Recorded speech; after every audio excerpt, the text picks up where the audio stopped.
Del Ministerio de la Mujer y Poblaciones Vulnerables. ¿Cómo está, doña Liurka? Muchísimas gracias, buenas noches y bienvenida. ¿Qué está pasando? Buenas noches, muchas gracias por la invitación. Como tú muy bien has mencionado, Jennifer, el hostigamiento sexual es una forma de violencia de género que está muy invisibilizada, pero no significa que no exista. Ajá. Esta se basa principalmente, genera en la víctima una situación intimidatoria, hostil, que muchas veces tiene consecuencias en su vida, en su salud, pero también en su vida académica, en su vida formativa, ¿no? Y justamente se da por una relación de jerarquía, de dependencia o subordinación, y es importante señalarlo. También has mencionado sobre la ruta crítica, que es la dificultad que tienen las mujeres, las víctimas, para presentar una denuncia. Yo creo que esto es sumamente importante porque es visibilizar una problemática con nombre propio. Por ejemplo, en el año 2018, la SUNEDU, que es la encargada de sancionar, pero al mismo tiempo fiscalizar también la efectividad en las universidades, hizo una supervisión. Y el resultado de esa supervisión es que aproximadamente alrededor del 70% de los casos por hostigamiento sexual en las universidades privadas y públicas sí se habían archivado. ¿Y eso, se habían archivado? Sí, ¿por qué? Porque es que se archiva, ¿no? Si es que hay incluso en principio una voluntad de denunciar, que ya ese es un primer paso bastante grande y considerable el que hace la víctima. Exactamente. Una de las razones que señalan es primero porque la denuncia, o mejor dicho, los hechos del hostigamiento sexual no ocurrieron dentro del espacio de la universidad, dentro de este espacio educativo. Error y que no está de acuerdo a lo que señala la normativa. Claro, porque ese hecho no deja de hacerlo acoso, hostigamiento, un perjuicio para la víctima, ¿no? Exactamente, ni rompe la relación de docente-estudiante. O sea, eso se mantiene inclusive fuera de las aulas, ¿no? Eso por un lado. Por otro lado, otra de las formas, otra de las razones por las cuales se archivaron también es que existe acoso dentro de la universidad. O sea, además del acoso sexual o el hostigamiento sexual hacia la víctima, ¿no? Se utilizan determinados mecanismos también para que la propia víctima no continúe ese proceso. Por ley es necesario que las universidades tengan un comité de intervención, es decir, donde la víctima pueda presentar su denuncia y se le puede iniciar un proceso de investigación y luego probablemente de sanción.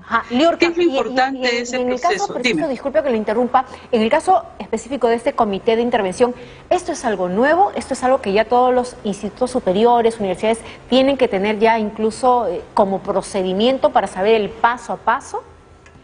Sí, esto ya lo tienen que estar implementados de manera progresiva las universidades. Las principales universidades de este país ya lo tienen, ¿sí? Y tienen que establecer también protocolos de atención, porque los comités de intervención, sí, específicamente es un procedimiento dentro de la universidad que es rápidamente de poder ser denunciable, que se le inicie proceso de investigación, pero principalmente se le dé medidas de protección a la víctima.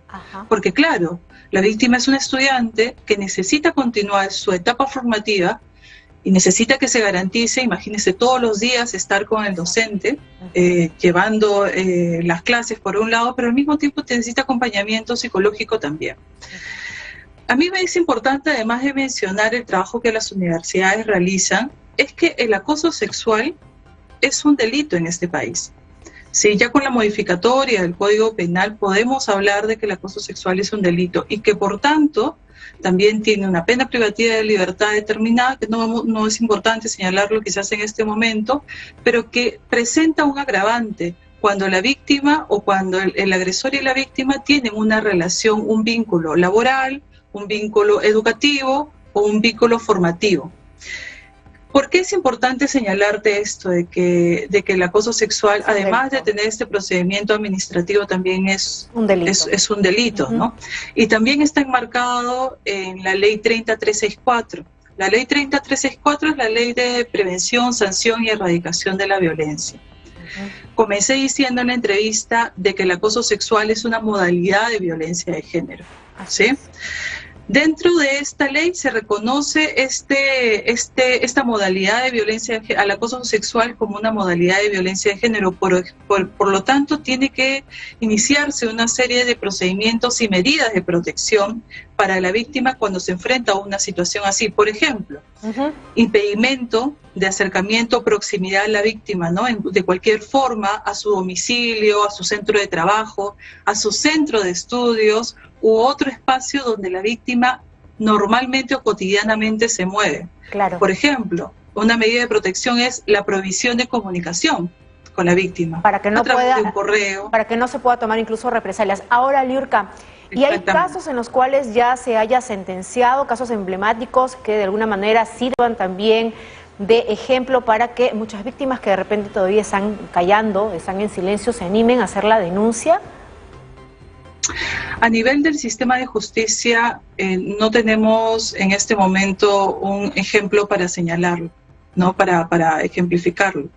Pero a nivel de casos administrativos sí tenemos conocimiento, es decir, en las universidades, que se han seguido procedimientos donde se han, por lo menos se han atendido en estos comités de intervención, se ha dado soporte a las víctimas y también se han separado de la institución a los docentes. Pero también imaginamos que deben haber casos en los cuales, digamos, la víctima se ve amenazada también, ¿no?, por parte de su acosador o el victimario, ¿no?, la persona que ha sido acusada, con una contrademanda, es decir, que esta persona pueda decir que lo están difamando, que lo están calumniando y puede presentar también un delito. Entonces, una sanción penal por difamación, calumnia, esto de alguna manera también genera que muchísimas personas se queden calladas.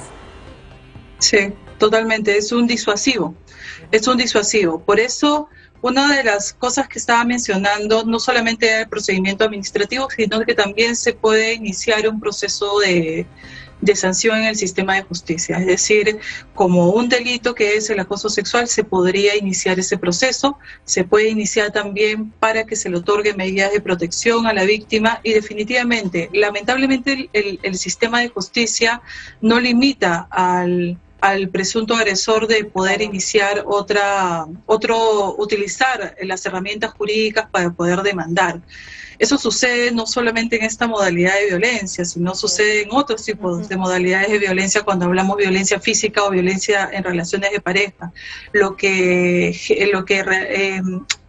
realiza el agresor muchas veces es para hostigar a la víctima, es demandarles y demandarles y demandarles. Claro. Y eso genera un círculo perverso, ¿no? Incluso también una situación que atenta pues contra la salud mental, ¿no?, de la víctima. Ahora, ¿y cómo cómo es el acompañamiento por parte del Ministerio de la Mujer en estos casos?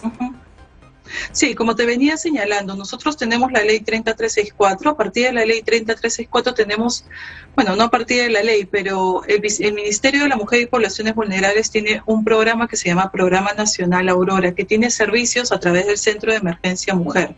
El Centro de Emergencia Mujer hace acompañamiento legal, ¿sí?, a la víctima, pero también brinda acompañamiento psicológico y brinda información, que muchas veces las víctimas no cuentan con la información necesaria para poder actuar, que eso es totalmente vital, porque otra de las causas por las cuales no se denuncia es por la falta de información, Así es. Además de los disuasivos. Entonces, me parece importante señalar ese trabajo que se realiza en el Programa Nacional Aurora y dentro de la Dirección General del Viceministerio de la Mujer, también otra de las actividades o medidas que se están desarrollando es trabajar también de la mano con las universidades para fortalecer capacidades a las universidades y sobre todo a las y los estudiantes para que conozcan el procedimiento, para que ellos también estén vigilantes y también puedan demandar lo que se necesita demandar dentro de las universidades, por ejemplo, que tengan su comité de intervención de manera mínima, que tengan su protocolo de atención.